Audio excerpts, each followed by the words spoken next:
반갑습니다. 철근 콘크리트 및 철골 구조.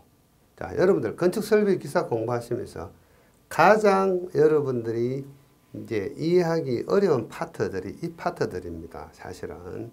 자, 그렇다고 뭐 이걸 그냥 하지 않고 갈 수도 없고, 그래서 어쩔 수 없이 해야 되는데, 여기는 이 내용들은 관련 기사가 많이 있는데, 건축 기사, 콘크리트 기사, 그 다음에 토목 기사, 그에 뭐 이러한 건축물과 관계된 어떤 기사 문제에는 이 내용이 꼭 나옵니다. 그래서 아주 중요한 내용을 차지하고 있죠. 이 내용들이. 혹시 뭐 건축을 전공하셨다든가 이러신 분들은 좀 쉬울 수도 있는데, 전공했다 하더라도 이것은 뭡니까? 설계와 관계된, 구조와 관계된 내용들이기 때문에 좀 쉽지는 않습니다. 자, 그리고 건축을 전공하지 않으신 분들은 거의 뭐 난해한 내용들이죠. 그렇지만은 제가 의도적으로 조금 시간을 길게 해서 아주 상세하게 설명을 할 거니까 여러분들 강의 좀 길어지더라도 이해를 하시고, 아니면 뭐 1.5배속이나 2배속으로 들으시면 됩니다. 그래도 도저히 안 되면은 안 듣고 지나가시면 됩니다. 그렇다고 뭐 강의하는 입장에서 여러분들에게 뭐 대충 할 수도 없는 거고요. 그래서 좀 상세하게 할 테니까, 자, 시간이 길어지더라도 이해를 하시기 바랍니다. 자, 우리가 철근 콘크리트는 영어로 이렇게 씁니다. reinforced 콘크리트.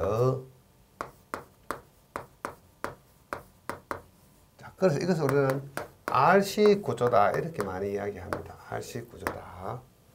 reinforced 콘크리트, 보강된 콘크리트다. 무엇으로? 철근으로 보강된 콘크리트다 해서 철근 콘크리트다. 영어로 쓰면은 reinforced 콘크리트라고 이야기합니다. 자, 정의와 성립하는 이유, 우선 정의를 한번 보겠습니다. 콘크리트에 철근을 넣은 일체식 구조. 자, 제가 많은 구조물들이 있는데 가장 대표적인 구조물인 볼을 하나 그려보겠습니다. 요런 보가 있다면은 볼을 이렇게 받칩니다. 요거는 롤라 지점이라고 이야기하고 요거는 힌지 지점이라고 이야기하는데, 여기 이런 콘크리트 볼을 설치를 하고자 한다. 자, 그래서 이 콘크리트 볼 자체의 하중 W도 있겠지만 나중에 여기다 어떤 뭐 다른 하중이 올라갈 수도 있습니다.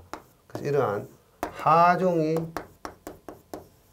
작용을 합니다. 하중이 작용을 하면은 이 볼은 이런 형태의 모멘트를 발생을 시킵니다. 그래서 이 부분을 우리는 모멘트 최대치라고 이야기합니다. 모멘트 맥시멈. 자, 그러다 보니까 이 모멘트 값은 어떤 건가 하면은, 자, 요 보가 있는데, 요 보 하단에 걸리는 어떤 응력들이 있는데, 이 응력 값 F는 인장 응력이라고 이야기합니다. 인장 응력. 인장 응력 F는 요 모멘트 값을 구해가지고 I분의 M 곱하기 Y라는 식으로 씁니다. 그래서 이 모멘트가 커지면은 보하단의 응력이 커지는데, 이때 응력은 인장 응력입니다. 그래서 보하단의 인장 응력이 커지고, 자, 이것은 대표적인 예를 들어보면은 제가 여러분들에게 시범을 한번 보여보겠습니다. 자, 요것이 이를테면은 보라고 생각하겠습니다. 자, 보가 상부에 하중이 걸리면 어떻습니까? 이런 형태로 휘어지겠죠. 이런 형태로 휘어지면서 이 하부에는 당겨지는 힘이 작용하고 이 상부에는 밀어주는 힘이 작용을 하죠. 그래서 이 당겨지는 힘을 우리는 일반적으로 인장응력이라고 이야기합니다. 그래서 이 하단에는 인장응력이 발생이 되고요. 이 상단에는 이렇게 밀어주는 압축응력이 발생을 합니다. 자, 기본적으로 우리가 철근이 있고 콘크리트가 있는데, 이 콘크리트는 압축에는 강하고 인장에는 약합니다. 그래서 콘크리트는 인장이 걸리면 균열이 발생을 하죠. 자, 그 다음 철근은 인장에 강하다. 물론 압축에도 강합니다만 인장에 강하다. 그래서 요 보에다가 이런 식으로 철근을 배치합니다. 철근을 배치해서 인장이 약한 이 콘크리트를 철근이 인장을 부담해주고 이 상단에 있는 압축은 콘크리트가 부담하는 구조. 이게 철근 콘크리트 구조이다. 이렇게 생각하시면 되겠습니다. 그래서 압축력은 콘크리트, 인장력은 철근이 부담하는 것이 철근 콘크리트이다. 이해되셨죠? 자, 그 다음에 이렇게 성립하는 이유는 철근과 콘크리트 사이의 부착 강도가 크다. 자, 요것이 만약에 철근이라면은 이 주변에 콘크리트를 치면은 이 철근하고 콘크리트가 잘 붙어 있습니다. 그 붙어 있는 힘을 우리는 부착력이라고 이야기합니다. 그래서 부착력이 크다. 부착 강도가 크다.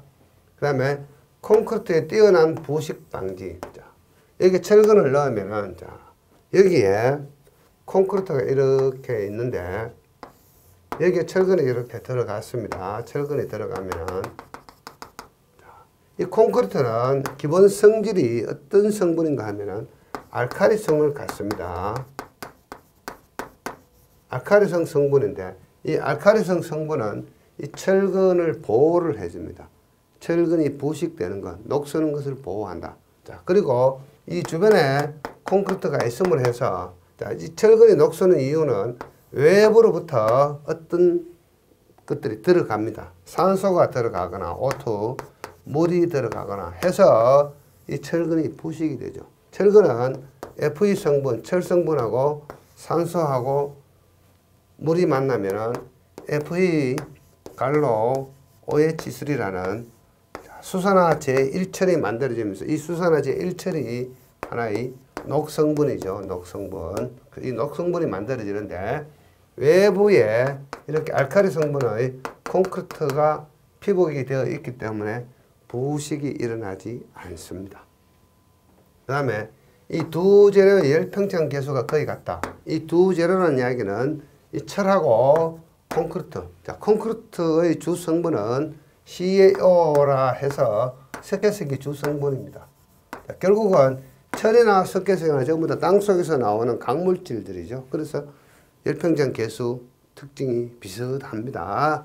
그래서 자, 이 철근 콘크리트는 자, 구조물을 짓고 나면은 신축하거나 팽창하거나, 그래서 수축 팽창에 같이 철근이 수축하는 만큼 콘크리트도 수축하고 철근이 팽창하는 만큼 콘크리트도 팽창을 합니다. 온도에 따라 가지고 그 열팽창 계수가 거의 같다. 그래서 이것은 성립이 가능하다. 이런 뜻이 되겠고, 장단점, 자, 내구적이다, 잘 견딘다, 힘에 잘 견딘다, 강하다. 이런 뜻입니다. 일체화되어 있다. 그 내화적이다. 자, 여기에 이렇게 불이 이렇게 닿아도 이 철근을 콘크리트가 피복으로 보호하기 때문에 잘 견딘다. 자, 철근은 어떻습니까?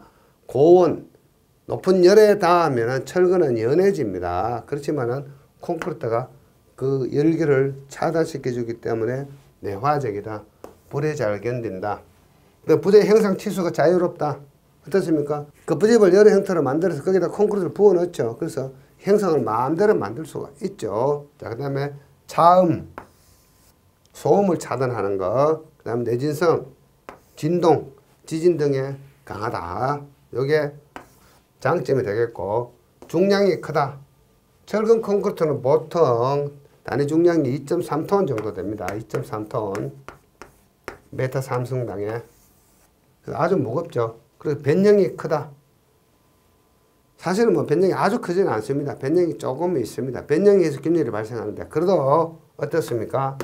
자, 여러분들 기사시험 칠 때 콘크리트 장단점에서 단점은 변형이 크다고 알고 있어야 되겠죠. 실제 현실적으로는 변형이 그렇게 크지 않은 콘크리트가 요즘 아주 많이 나옵니다. 사실은. 그다음 습식 구조이다. 당연하죠. 자, 습식 구조라서 현장에서 거푸집을 설치하고 콘크리트를 부어 넣는다. 그래서 시공에 에러가 있다. 어차피 어떤 구조물을 하다 보면은 콘크리트를 할 수밖에 없죠. 시공에 그렇게 에러가 없습니다. 그렇게 문제점이 없습니다. 대부분의 구조물은 당연하게 콘크리트를 하기 때문에. 자, 그렇지만은 건축설비 기사 공부할 때 시공의 해상 있다고 여러분 알고 계시면 됩니다. 그 다음에 철거가 어렵다. 철거가 그렇게 어렵지도 않습니다. 요즘은 공법이 좋아가지고 콘크리트 구조물 철거하는 거 금방 합니다, 사실은. 그렇지만은 기사 공부할 때는 어렵다고 여러분들은 알고 계셔야 된다. 그렇게 생각하시면 되겠습니다. 여기에 철근 콘크리트의 정의, 성립 이유, 장점, 단점 이렇습니다. 자, 그 다음에